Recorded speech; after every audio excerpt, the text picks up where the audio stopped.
I thought you said that XRP won't hit 4 digits until the Clarity Act, but will hit 3 digits with other catalysts. Did I mishear or misunderstand? You know, I really think 3 and 4 digits are both possible prior to the Clarity Act. I think that 3 digits is much more likely prior to the Clarity Act, and 4 digits could absolutely come after the Clarity Act. And the reason for that is it really can't start being used for back-end settlement until it's at least 3 digits at scale, you know, for the back-end settlement of the stock market or for SWIFT or for FX or commodities. And then, you know, once we know how it's regulated and how it can be used and transacted with, banks can already hold crypto to be able to settle transactions. The OCC has given them the authority to do so.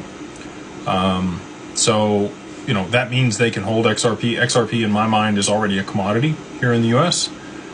Because, you know, the CFTC, obviously, Caroline has gone on to MoonPay at this point, but she met with Brad frequently when she was at the CFTC, and XRP is obviously listed on Bitnomial with a USD pair and traded as a commodity alongside Bitcoin and ETH.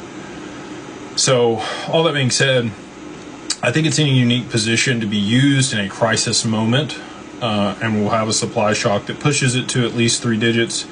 But 4 digits could happen before the Clarity Act, but I think I don't have a certainty on that. It could be that 4 digits does not happen until after the Clarity Act is passed.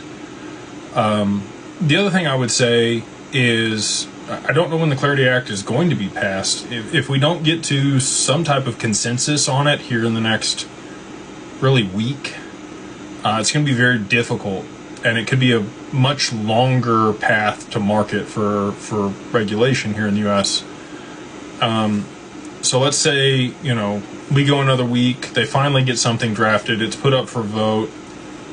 Congress is really going to be focused on the funding bill toward the end of this month. If they don't get that passed, the government's going to shut down again. And they're not going to allow competing bills to take away from that. And we saw, even with focus on that, we had a government shutdown of 40 plus days last year. If, you know, something similar were to take place, we're really into March and midterms at that point.